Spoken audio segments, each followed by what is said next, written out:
Hello everyone, welcome to class series. और आज के इस वीडियो में हम difference between catabolism and anabolism को देखेंगे। बेसिकली इन दोनों के बीच में क्या क्या डिफरेंस आती है वो अपन देखेंगे। ठीक है, तो let's move on to differences part. अपन यहाँ पे देख सकते हैं अपने दो कॉलम्स है।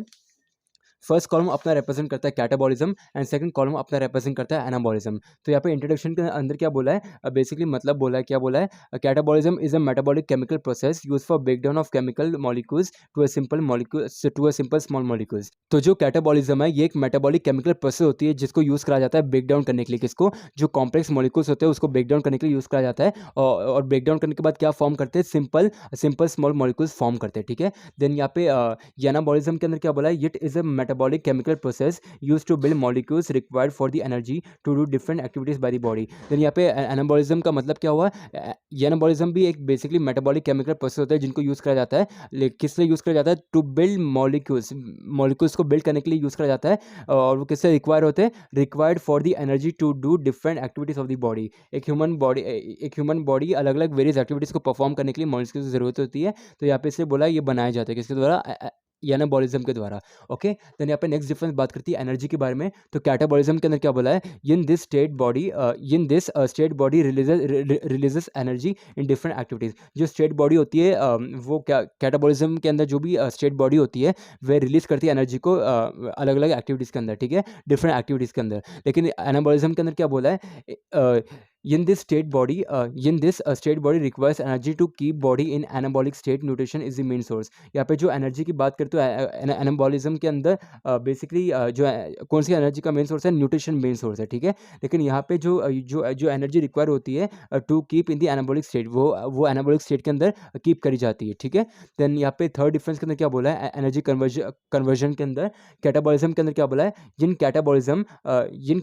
Catabolism state energy is converted from potential energy to kinetic energy. जो यहाँ पे कौन सी एनर्जी का कन्वर्जन होता है? तो कैटाबॉलिज्म के अंदर क्या बोला है, बेसिकली जो भी एनर्जी होती है वह कन्वर्ट करी जाती है potential energy to kinetic energy के अंदर। लेकिन एनाबॉलिज्म के अंदर क्या बोला है, in anabolism state energy is converted from kinetic energy to potential energy. यहाँ पे basically potential energy to kinetic energy convert करी जाती है किसके अंदर? कैटाबॉलिज्म के अंदर। लेकिन एनाबॉलिज्म के अंदर basically kinetic energy to potential energy convert करी जाती है। ओके, देन अपनी फोर्थ डिफरेंस क्या बोली है, इफेक्ट ऑन ह्यूमन बॉडी।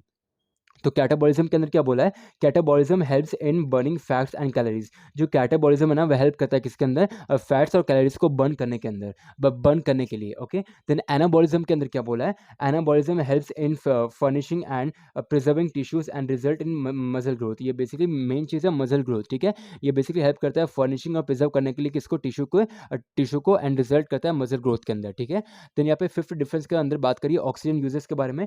यहाँ पे बोला कैटाबॉलिज्म यूजेस ऑक्सीजन। जो कैटाबॉलिज्म है ना वह बेसिकली ऑक्सीजन को यूज करता है। लेकिन एनाबॉलिज्म के अंदर क्या बोला है, anabolism requires less oxygen compare to catabolism. जो एनाबॉलिज्म है ना वह एनाबॉलिज्म को बेसिकली बहुत ही कम ऑक्सीजन चाहिए। अगर आप एनाबॉलिज्म को कैटाबॉलिज्म से कंपेयर करेंगे तो एनाबॉलिज्म को बहुत ही कम ऑक्सीजन चाहिए when compare to catabolism.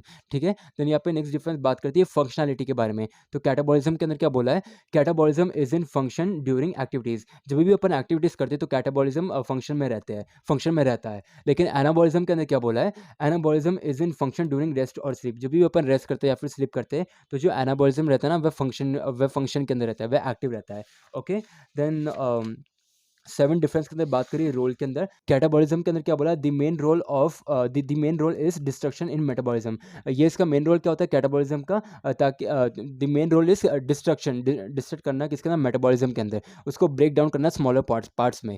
Okay, लेकिन यहाँ पे एनाबॉलिज्म के अंदर क्या बोला है, the main role is construction in metabolism. Basically यहाँ पे मेन रोल होता है कंस्ट्रक्शन करना मेटाबॉलिज्म के अंदर, किसका? एनाबॉलिज्म के अंदर। नेक्स्ट डिफरेंस के अंदर बात करिए हार्मोन्स के बारे में। तो क्या बोला है, the hormones responsible in this state are basically adrenaline, cytokines, cortisol and glucagon. ये बेसिकली हार्मोन्स यहाँ पे रिस्पॉन्सिबल रहते हैं। लेकिन यहाँ पे हार्मोन्स के बारे में क्या बोला है, hormones responsible in this state are estrogen, testosterone, growth hormone, insulin et cetera. ठीक है, तो यहाँ पे लास्ट डिफरेंस के अंदर बात करिए एक्सरसाइज के अंदर। तो यहाँ पे क्या बोला है, catabolic exercise are usually aerobic exercises, in this the body burns calories and fat. ये बेसिकली ये कैटाबॉलिक एक्सरसाइज बेसिकली जो होते हैं वो एरोबिक एक्सरसाइज रहते हैं, जहाँ पे जो बॉडी होती है ना वो बर्न करती है फैट और कैलोरीज को। देन यहाँ पे एनाबॉलिज्म के अंदर क्या बोला है, anabolic exercises are usually anaerobic exercises. यहाँ पे जो एनाबॉलिक एक्सरसाइज होती है ना वह यन एरोबिक एक्सरसाइज होती है। एंड यहाँ पे क्या बोला है, इन this the body generates builds in this the body generally builds muscle mass. यहाँ पे जो बॉडी होती है वह जनरली